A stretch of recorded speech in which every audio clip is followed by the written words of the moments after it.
Fox 55 Sports. This is The Locker Room.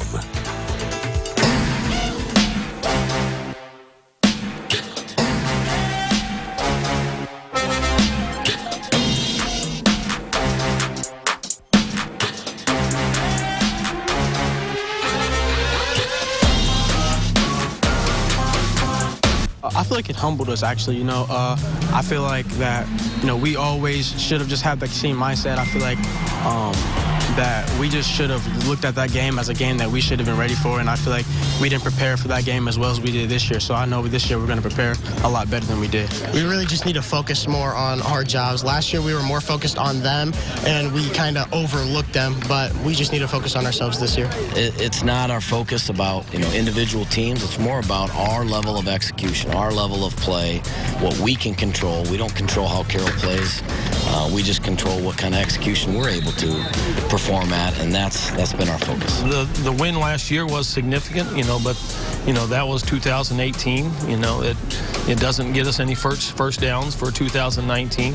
This team in 2019, the Snyder team, is a different team. Our team, the Carroll team, is a different team. And for us to be successful, we've got to play hard. Yeah, we expect them to come out and give everything they have, just because of how bad we beat them last year. But I think that they expect that too from us, just because they beat us in sectionals. They have the past couple years too. And so we're just going to come out and give everything we have. Hey, good evening, guys and gals. In case you're new here, he's Peter. I'm Justin, and this is The Locker Room. Week 2 of the high school football season, and we start tonight with a showdown at Spooler Stadium. Pete, Carroll, and Snyder both coming off statement wins in their respective season openers. Yeah, the Chargers and Panthers, how about this? They combined to outscore their Week 1 opponents 93-0. That's pretty good, huh? Yeah. Is that good? These two teams have some history, too, some recent history. We, of course, go back to Week 2 of last season.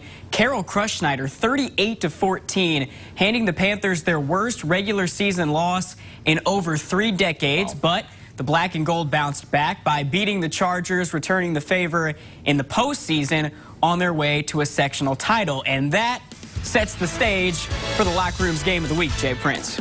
Indeed it does. Let's head out to Spooler Stadium. Some halftime festivities. Snyder honoring longtime coach Russ Bush for 48 years of service. They won 2 state titles under him, and officially retiring Jesse Bates' number 5 jersey as well.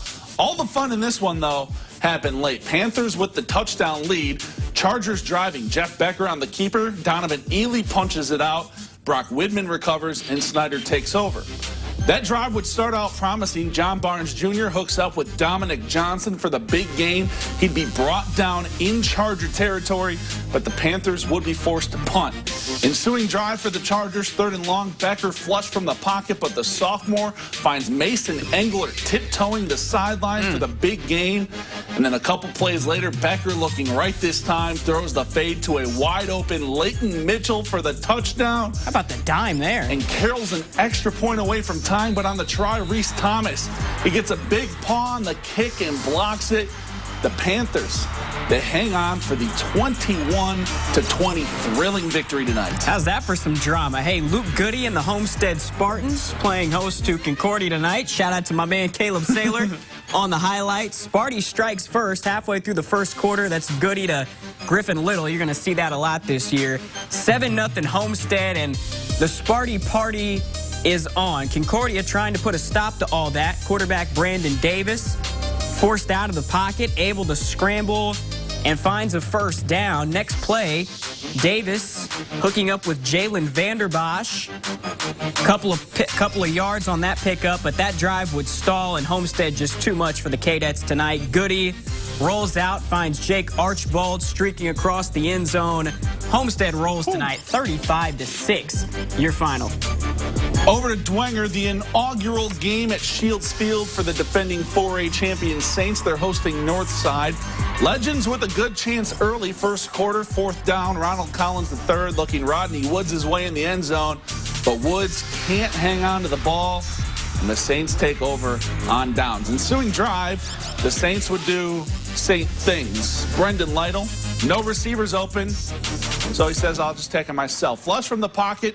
Already has a good game going, but, he just doesn't want to go down. Sheds a couple of tackles, reverses Fields, And that's usually a bad idea, not this time.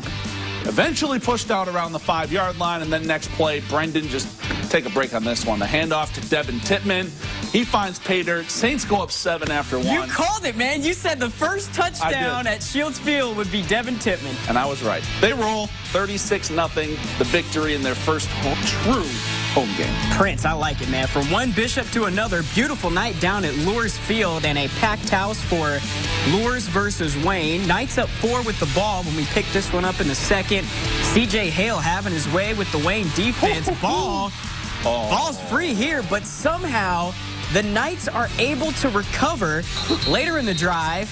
They give it back to Hale, and he's not letting go of the rock this time. Instead, he rocks the defender on his way across the goal line. Why you got to do him like that? 16-6 Luers. Loonies are loving it. Ensuing touch for the Generals. Aiden Meek to a former Knight, Nate Moore. That's a first down on the sideline, but the drive would stall around midfield. The Knights come up with a big stop on 4th down as Luers bounces back for their first win of the year, 29-26, your final. Final stop in the SAC comes at Weicker Stadium. Southside looking to snap its 14-game losing streak against the Northrop Bruins. Archers up a pair when we pick this one up early 3rd quarter, but here comes Northrop. Little screen pass to Quaylen Pettis. He's pretty good at football. Yeah. Gets upfield for the first down, but moments later, that's not how Jason Dorfler drew this one up. Fumble on the play. Southside's got the ball and a 2-point lead late in the 3rd. Could this be the night? Student section fired up, and the guys in green trying to add to that advantage. Manny Knight knifing his way through the Northrop defense for a first down. Moments later, this one looks like it's going to be a big play for Southside. Andrew Moore finds a seam, but the ball free once again. Northrop would eventually come back to win this one too. 14-8 your final. All right, we head outside the Summit City now, out to Railroader Country. Big rivalry game between Garrett and DeKalb, and for the second straight week, the Barons put some points on the scoreboard. Late in the second quarter, they go from down 1 to up 5 on that Evan Eschbach to Tanner Huff touchdown strike. 3rd quarter now, DeKalb looking to pad that lead a little. Eschbach able to buy some time. That allows Easton Rhodes to get open, and all roads lead to the end zone here. Barons take a 12-point lead early in the second half, but Garrett has an answer. Robert Koski goes untouched into the end zone. That cuts the deficit, but it's not enough tonight as the Barons move to 2-0 with a 35-22 win. Good win for DeKalb on the road tonight. Another good NECC NE8 battle in Leo this evening. The Lions taking on Angola. Pete, you remember that guy Peyton Wall? He had a pretty good week last week, did he not? Up to his usual business once again. First, snags the Jackson Barbour pass. First, gets the 6 yards for the first down. And very next play, Wall takes the handoff, gets outside, and that's a race a lot of dudes are going to lose. To the window, to the wall, to the end zone. 37 yards to the crib. How about a 183-yard, 4-touchdown day for Mr. Wall? Lines up 33-0 late in the 3rd. Angola, they would find some life late in the 4th. Antonio Luvanos in at QB keeps it on the option. He's in for the touchdown, but far too little, far too late. Leo rolls to the 33-13 victory. Kind of a down week for Peyton this week. Only 183 yards. Maybe you'll pick it up next week. Staying in the NE8, East Noble hosting Mishawaka up in Kendallville. Home opener for the Knights, and they're feeling right at home early. First drive of the game, Knights march right down the field, and from 7 yards out, Justin Marcellus makes his way in for 6. Later in the first quarter, more from Marcellus. He's bloody, he's bruised, but he is still balling. Gets the Knights back into the red zone on this run, and then down by the goal line. 6'3" is going to beat 5'10" every time, I think, Jay Prince. I think so, too. Gage Ernsberger gets big for the score. East Noble races out to a 14-0 lead on their way to a 34-29 win.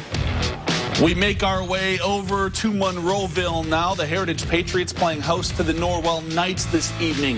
Norwell gets the ball first, and they wasted no time marching that ball right down the field. Eli Riley throws it up to Isaiah Breggy.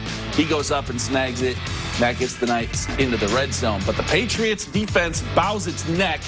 Nico Tagulis and company dial up the blitz. Chris Baker strips Riley, and the freshman Dalton White there to fall on it.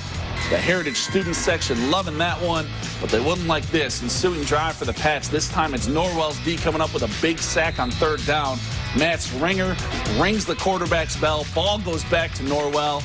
And hey, Ringer can run it too. The junior finds a hole, takes it the distance, and that gets the Knights on the board. They roll to a 2-0 record, 49-7 the final. Poor Woodland, man. I mean, tough start to the season for them. Ran into a good Leo team last week.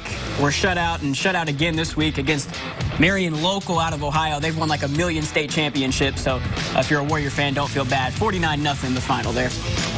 Some ACAC country. Adams Central topping Eastside 21-14, and South Adams all over Belmont tonight, 56-21 there. I think the two Adams County teams are going to be all right this year. So. Huntington North, they get their first win in the Coach Prescott era, 56-0 over Jay County. Southern Wells falls tonight, 37-7 your final against Blackford. Coach Fox and companies are winners in Columbia City, 35-8 over Central Noble, and Norwell takes care, Ole Miss takes care of New Haven, 31-13. 88's going to be tough this year, man. Busco 52, Lakeland 28, high-scoring game up there in LaGrange. Meanwhile, West Noble 21-6, their winners over Wawasee tonight. Pair of games in Michigan for a pair of local teams. Lenawee Christian, though, handing Fremont a 56-0 loss, while Prairie Heights, they get to pick up a win, 35-0 over Bronson. Hey, how about Fairfield going up to Michigan tonight, picking up a win, 22-18. I believe that is Coach Thacker's first win at the helm there. So that snaps a 10-game losing streak, I believe. Congrats to our 11-game losing streak. Math is hard for us sports guys. Congrats to Coach Thacker and company. Bluffton winners by 23 over Manchester, 43-20, and Warsaw topping Michigan City, 2019. Harrison Meebus, a 51-yard field goal late to give Warsaw that win. How about that? Wabash edging out Alexandria tonight in a close one, 36-34 your final there. Tippy Valley, they get the better of Northfield, 28-21. The Vikings are winners. Southwood, a winner in the Battle of Wabash over Oak Hill, 34-7, and Peru takes care of Whitco tonight, 35-13. All right, you see the stinger, so you know what that means, Prince. Time for our play of the night, and it's got to go to Snyder's Reese Thomas. When you block a field goal, or an extra point, I should say, with less than 3 minutes to go in the ball game to preserve a 1-point lead in the game of the week, I'd say that you're pretty deserving of the play of the night. And Snyder gets the play of the night. They get the win, and they move to 2-0 in the SAC. So they're able to avenge that regular season loss from last year. And obviously that could, I heard him talking on the radio on my way back from Southside. You never know. That blocked extra point could be the difference between an SAC title, winning an SAC title, and not winning an SAC title if you're the Snyder Panthers. So obviously a huge win for them. And man, Carroll, I mean, they come up short tonight, but a lot of respect for them. I mean, they're legit. I mean, I think they've showed these first 2 weeks of the regular season they're gonna be a legitimate contender. The Chargers are for that victory bell throughout the season. Homestead, Dwenger, and Snyder. All undefeated still. All undefeated. In the SAC. We thought that those three teams would be pretty good, and we were right. You know, sometimes we're right. Even a broken clock is right a couple times a day. Indeed. So, yeah.